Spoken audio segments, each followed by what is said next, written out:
Hey, Rue, you want that puppuccino? Are you a coffee lover? Thank you. Thank you.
Back in the building, and this is a sneaker that I am very excited about. We are very excited about. Before we get into it, if you enjoy the video, you find it helpful, hit that thumbs up button, and don't forget to subscribe. The Almost Daily Vlog, where we do a brand new video almost every single day. I know we were kind of on a 2-day hiatus, but we are back and we are ready to go. Oh, also, before we break the shoe out, the Mike Tyson Uncivilized t-shirt will be available to purchase June 7th. That is this next Wednesday, 12 p.m. Eastern Time. MrFormerSimpson.com. $35. Yes, we do ship internationally, and sizes will go from small to 3XL. A lot of people have been asking us about the t-shirt, so we're just going to keep reminding everyone, keep letting you know, because we want everyone to have a crack at it. Okay, good. So let us break out the sneakers. Bang, bang. The Nike LeBron 11 Soldier.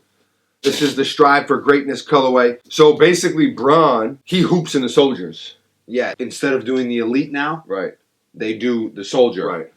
Yeah, and then he just gets busy in the playoffs. So this is what LeBron will be hooping in when he faces off against the Golden State Warriors. Yep. Possibly, not possibly, definitely one of the most talented teams in NBA history. Yep. So LeBron is going to have to be great if he's going to beat that team because, man, the Warriors are loaded. For anyone interested, these are available right now. We'll put a link in the description. You can go grab a pair. Personally, I like these a lot. I hooped in them yesterday. Buckets has not hooped in them yet. And overall, I'm just very, very excited about them.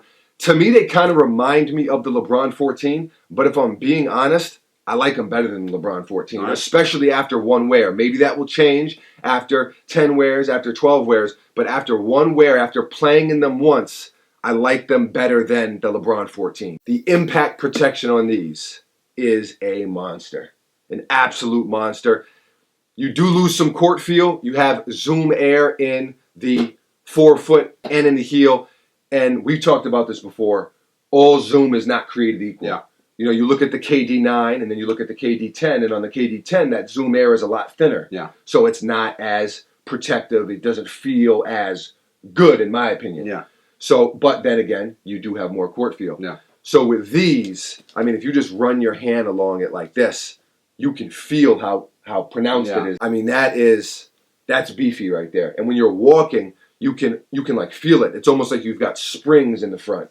So I like it a lot. I'm huge on impact protection, so that's why the LeBron line in general has been a line that I've kind of gravitated towards. Yeah. And now with the KD9 and why I was so, and the Adidas Crazy Explosive, why I was so into that sneaker and am so into that sneaker, the common denominator is impact protection. Yeah. You know that. And for those of you who watch these performance videos, you also know that I talk about that often. Obviously, after you hoop in a sneaker one time, you can't do a full performance review or a full performance test, but we do love to do these performance overviews because we can get a really good feel for the tech and for some different features and aspects, and then we can kind of give our initial thoughts on them. And a lot of times we do that even without playing in them, so the fact that I played in them once already makes it even better. But with LeBron, like I said, it is always the impact protection. That's like the main feature in my opinion. As far as the job it does a hell of a job.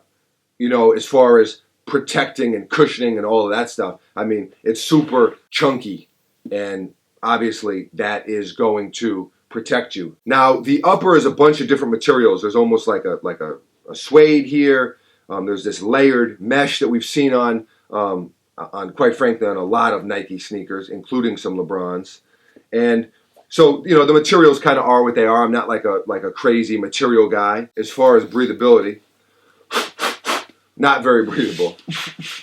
Not very breathable. Not very breathable. You know, what sneaker is these days as far as performance goes. On the back, you got a pretty big heel counter.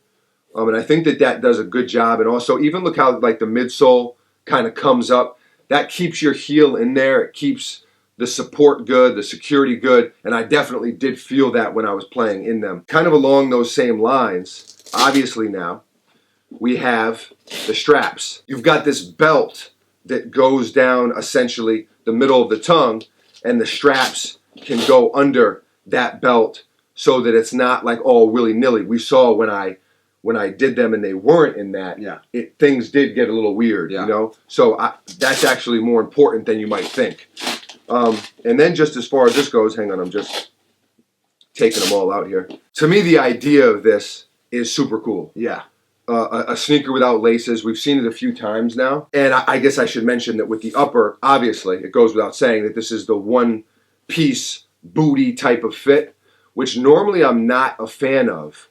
But with these 4 Velcro straps, you can really lock it in. Yeah. And it does kind of give you that one-of-one fit. I mean, you can pull it as tight as you want, and it pretty much stays that tight. That's what I love about it. You know, with laces sometimes, you got to relace them, and they kind of, then you tie them, and it's not as tight as you wanted it to be. And with this, you know, you pull it back and wham, lock it in there, and it just stays there.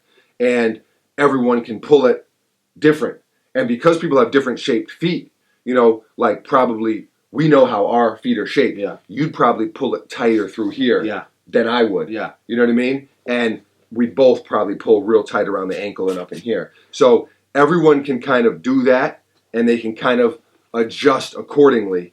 And I think that that's really, really cool. Whenever there's a booty setup, I worry about the lockdown. But the lockdown really wasn't an issue. Like I said, I'm going to have to play in these more before I give like a full, comprehensive performance review. But right off the bat, these things felt good, man. And when a sneaker feels good out of the box, that's a pretty good sign. It's impressive. That's a pretty good sign. There was ever so slightly, maybe a little bit of slippage here and there, but for the most part, it was really, really good. And these are placed, obviously, I mean, they placed them strategically. Yeah. But they're placed in such a way that they are really, really effective even without the laces. So it's a really comfortable sneaker. How hard are they to get on? Because Not hard to get on. Okay. Not hard to get on at all. And that's a good point that Buckets brings up, and especially with me, because you know my foot is kind of to get into the booty sneakers sometimes. And especially the LeBron 10 Soldier. Oh yeah, That was a hard sneaker to get on. it was. Yeah, it was. No, this is here real quick. Just put it on real quick. Because Buckets hasn't even tried them on yet, so he's trying them on right now. Oh, wow. Yeah, easy. Easy. Another thing, too, I guess I should have talked about this earlier in the video. These do fit true to size. Yeah. Right? True to size. Definitely. And even just sitting there, I bet you can feel that on especially on the forefoot. Yeah, I like that. Yeah. Wow, those feel good. They do feel good. See, Buckets hadn't tried them on yet. It's nice. They're super, super comfortable. And for me, that's 90% of it, honestly. Yeah. You know what I mean? Because if they're not comfortable, it's not going to be a good look. It has to fit on your foot. And that's why people will say sometimes, a friend of mine said that the shoe didn't foot good or the sneaker sucked, or, you know, I watched another YouTube channel and, you know, they didn't like it and blah, blah, blah. A lot of times when you're doing stuff for style and for fashion, it's whatever. When you're looking for performance, the best way to do it, honestly, is to go into a store and try the sneaker on. Yeah. That way you know, because Everyone's foot is different. So that's pretty much it. The only thing that leaves us with then is the outsole. Just playing them yesterday, I had no problems traction-wise. But again, I'll test them out on some more surfaces, on some dusty courts, clean courts. You guys know how that goes. But the traction was pretty good. Again, this Zoom, crazy. And you just felt it. Yeah. That's beefy.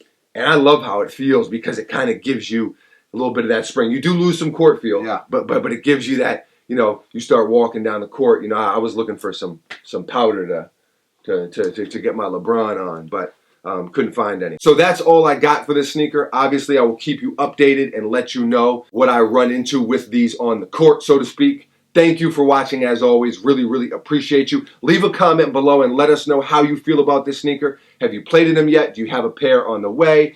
Are you playing in another pair of LeBrons? What signature line do you like the best? Leave a comment below. Always love to hear from you. Thank you for watching. So that's all I got for right now. Buckets, Foamy, we're out of here.